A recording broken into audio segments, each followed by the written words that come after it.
Bismillahirrahmanirrahim. Assalamualaikum warahmatullahi wabarakatuh. Bagaimana kabarnya? Apakah kalian sudah siap untuk belajar? Baik, Ibu harap kalian semua selalu dalam keadaan baik dan sehat walafiat.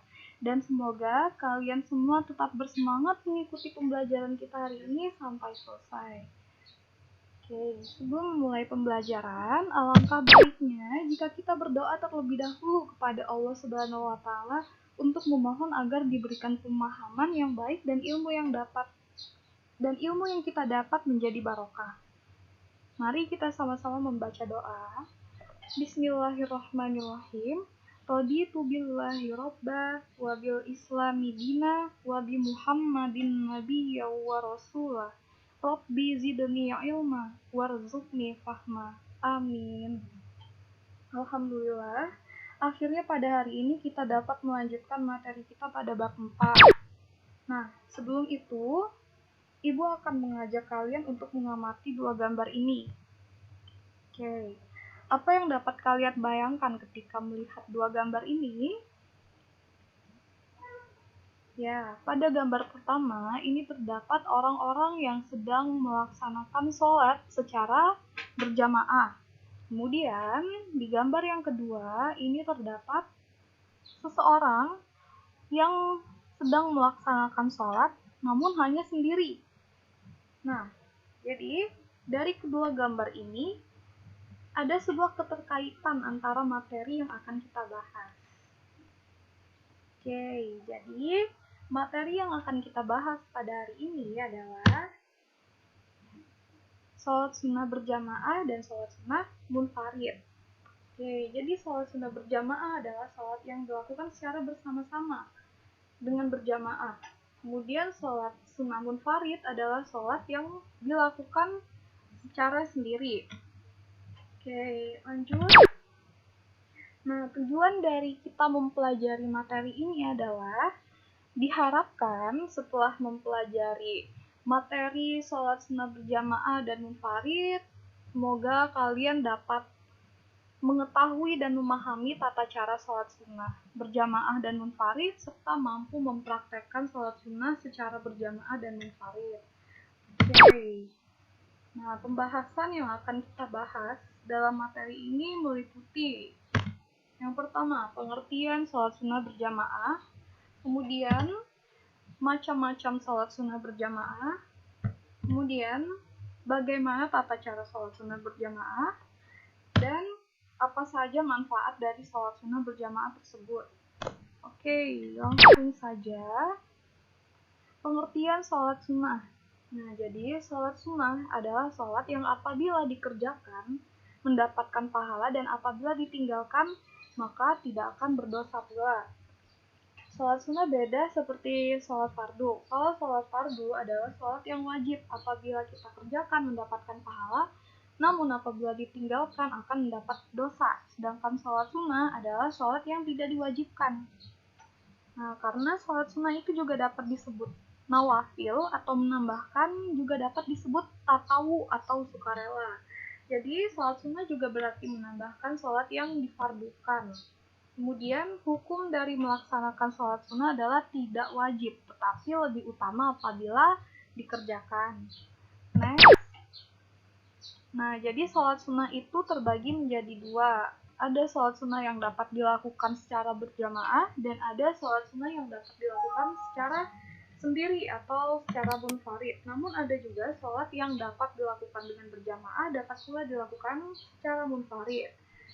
Dari sholat berjamaah itu contohnya adalah sholat Idul Fitri, Idul Adha, kemudian ada sholat khusuf atau gerhana matahari, kemudian ada sholat khusuf atau gerhana bulan, kemudian ada sholat tarawih, dan ada sholat istisqa, yaitu sholat untuk memohon turunnya hujan. Sedangkan sholat sunnah munfarid itu ada sholat sunnah rawatib, sholat sunnah tahiyatul masjid, sholat witir, sholat qiyamul lail, sholat duha, istikharah, hajat, dan tasbih. Namun pada hari ini kita hanya akan fokus untuk membahas sholat sunnah secara berjamaah. Oke, kapan kita akan membahas sholat sunnah secara munfarid? Nah, sholat sunnah secara munfarid akan kita bahas pada minggu depan. Oke, lanjut.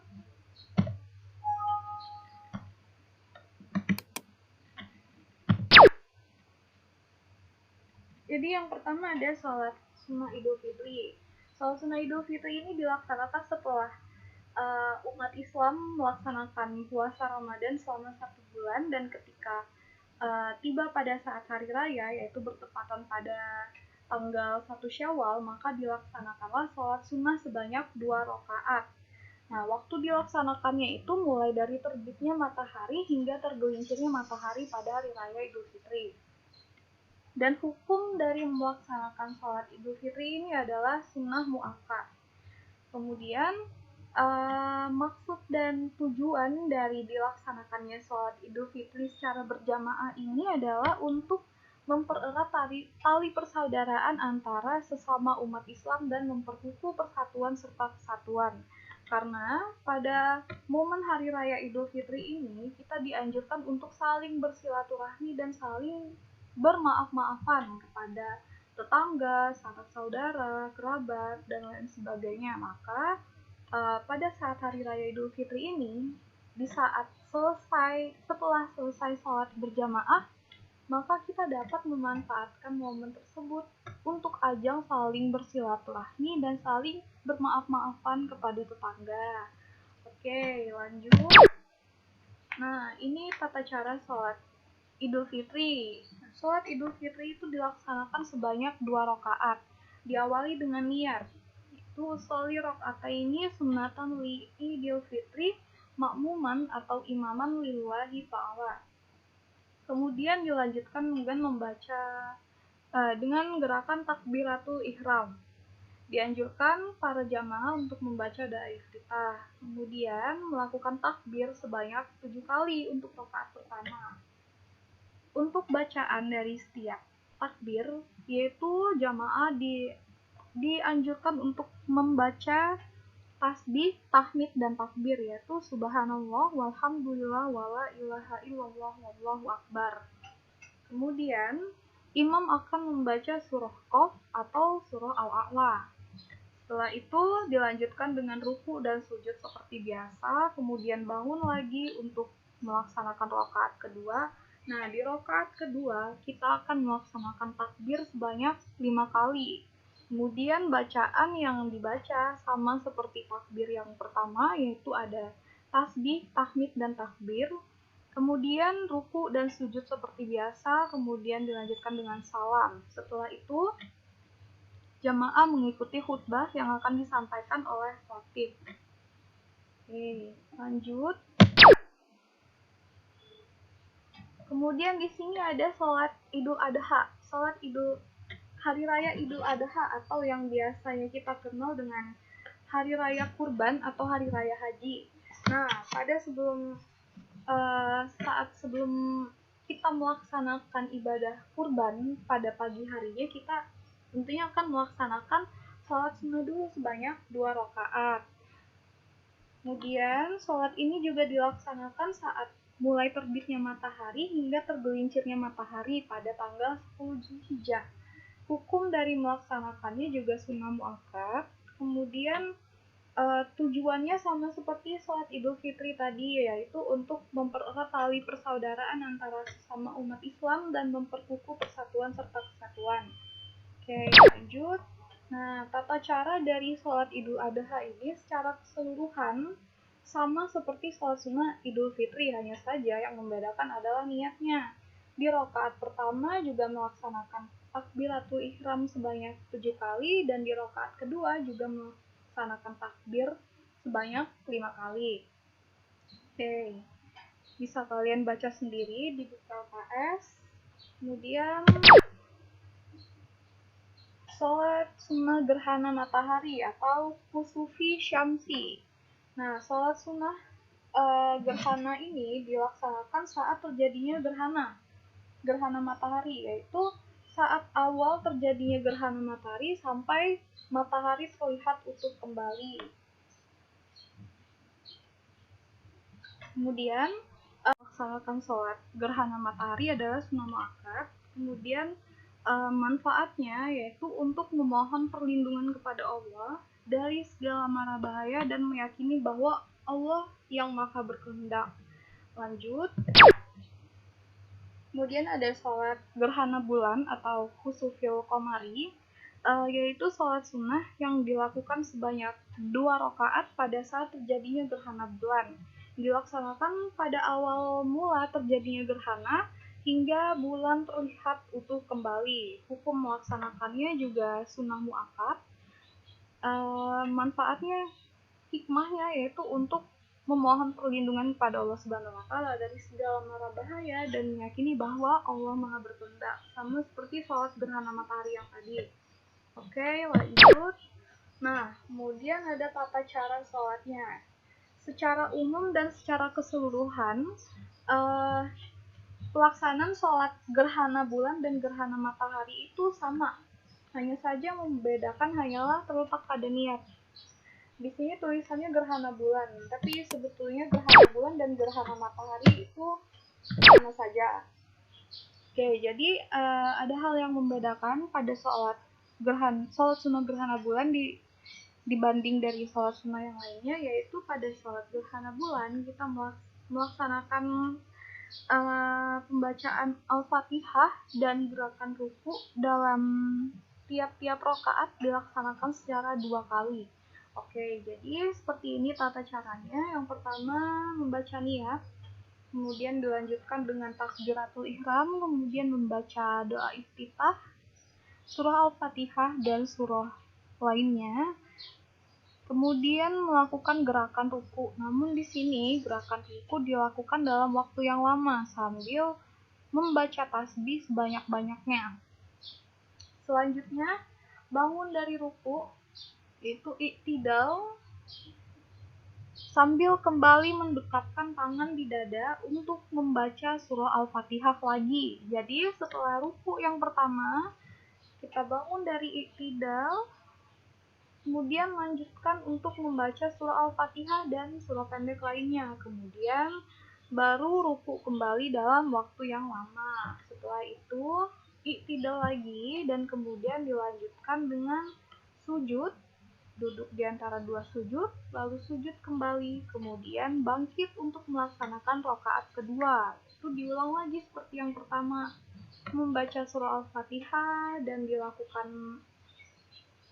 kemudian melakukan ruku dalam waktu yang lama, kemudian bangun dari ruku untuk membaca Al-Fatihah lagi dan surah pendek lainnya, kemudian dilanjutkan ruku kembali dalam waktu yang lama.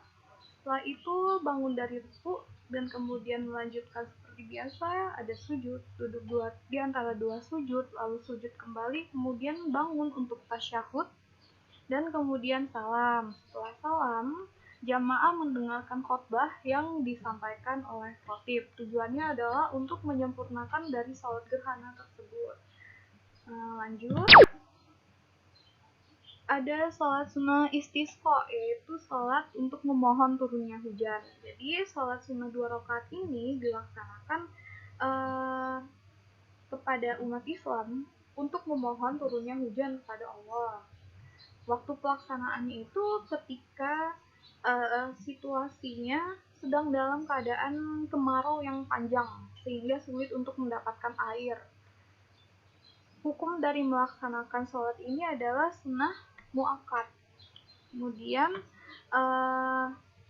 manfaat dari melaksanakannya ini adalah untuk memohon rahmat dan pertolongan kepada Allah Subhanahu wa taala agar segera menurunkan hujan yang telah lama tidak kunjung datang. Lanjut. Nah, ini dia tata cara sholat istisqa. Sebelum melaksanakan sholat istisqa ini, hendaknya masyarakat berpuasa terlebih dahulu selama 4 hari berturut-turut. Selanjutnya bertaubat kepada Allah dari segala dosa dan menghentikan kemaksiatan, keserakahan, serta merusak lingkungan.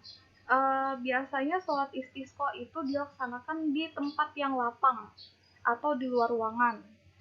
Oke, kemudian setelah semua jamaah bersiap untuk melaksanakan sholat, muazin tidak perlu mengumandangkan azan dan iqamah. Selanjutnya membaca niat, usolli sunnatal istisqa rakaataini imaman atau makmuman lillahi ta'ala. Kemudian dilanjutkan sholat sunnah sebanyak 2 rakaat seperti biasanya. Kemudian setelah itu salam dan kemudian khatib membacakan 2 khotbah. Pada khotbah pertama, sebelumnya khatib membaca istighfar 9 kali. Setelah itu, pada khotbah kedua, khatib membaca istighfar sebanyak 7 kali. Nah, di saat kira-kira 2/3 dari pelaksanaan khotbah, khatib berbalik untuk membelakangi jamaah dengan tujuan untuk